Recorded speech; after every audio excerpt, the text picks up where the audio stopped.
Basta nilinis ng Diyos, wag natin ipalagay na marumi. Eh ano-ano ba yung pwedeng linisin ng Diyos?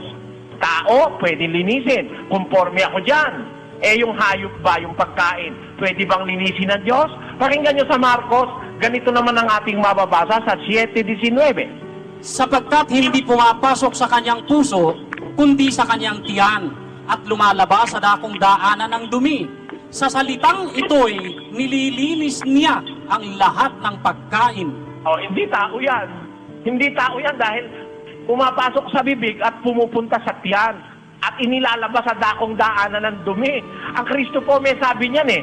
Sabi ni San Marcos, sa salitang ito'y nililinis niya ang lahat ng pagkain. Kaya pwede rin pong linisin ng Diyos ang pagkain.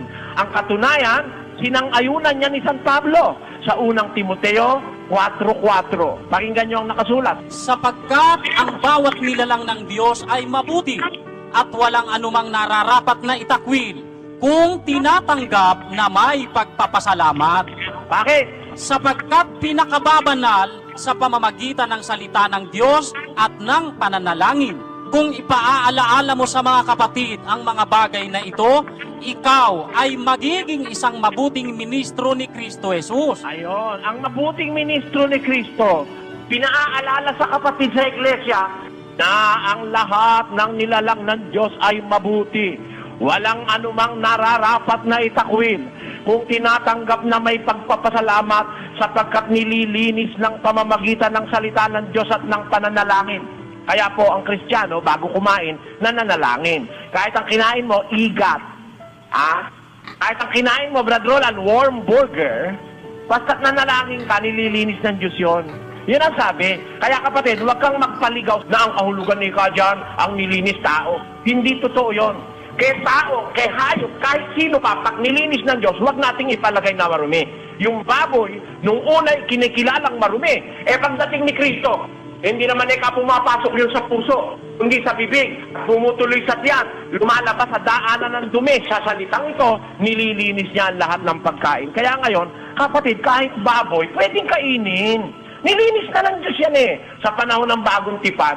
Kasi yung panahon ng lumang tipan, mga batas-batas doon, yan, pansamantala lang yung mga batas na yan, Brad Mel Basahin natin ang Hebreo 9:10. Palibhas ay palatuntunan lamang na ukol sa laman na iniatang hanggang sa panahon ng pagbabago, gaya ng mga pagkain at mga inumin at sari-saring paglilinis. Yan, yung palatuntunan sa Israel, bawal ang baboy, bawal ang walang kaliskes, bawal ang ganire, bawal ang ganon. Mga palatuntunan lamang na ukol sa laman na iniatang hanggang sa panahon ng pagbabago, gaya ng mga pagkain, mga inumin at sari-saring paglilinis. So, yung mga bawal-bawal sa Israel, pagdating sa panganahong Kristiyano, sabi ni San Pablo, walang nararapat itakwil.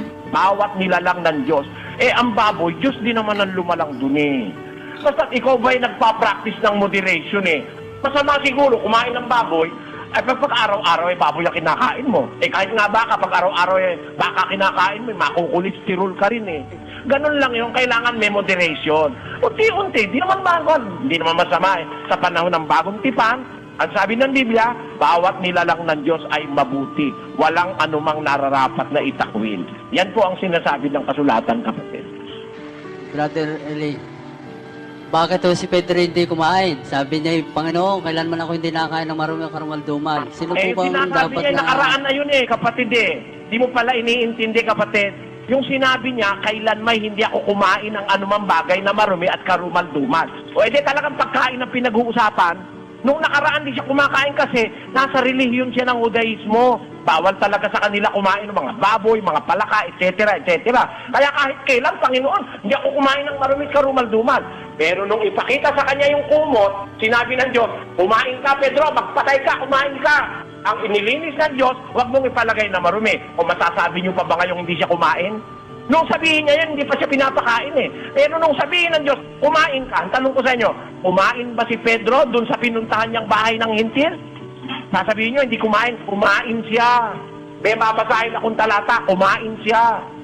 Hindi naman sinabing hindi siya kakain Kapatid, wag ka nang wag mo nang ipilit yung bawal ang baboy. Sinabi na nga ng 50, ilinis niya lahat ng pagkain dahil hindi naman sa puso pumupunta, sa tiyan, hindi lalabas sa daanan ng dumi. Tao raw yan. Tao? Kung talagang tao yan, ba't sinabi nung tinig? Pag tindig ka, Pedro, kung magpatay ka, kainin mo. Bakit may pinatay ba si Pedro kahit isa rin sa mga tao sa tabi niya ron? Lagay mo nga uli sa screen yun, kapatid namin. At dumating sa kanya ang isang tinig, magtindig ka, Pedro, magpatay ka at kumain. O ano kahulugan ng magpatay? Papatayin niya ba yung mga tao ron? Tapos kakainin? Alam mo, ang tinutukoy dyan, yung kakainin talagang inihahanda para sa kanya. Samantalang naghahanda, nawalan siya ng ulirat. At dahil doon sa pangyayaring yon, naalaman ni Pedro, natalastas niya, tinatanggap na ng Diyos ang mga hintil na dating tinatanggap na marumi. At kung yung mga hintil ay tinatanggap na ng Diyos, nilinis na ng Diyos, pati yung kinakain nila, nilinis din ng Diyos. Yan ang dapat maintindihan dyan.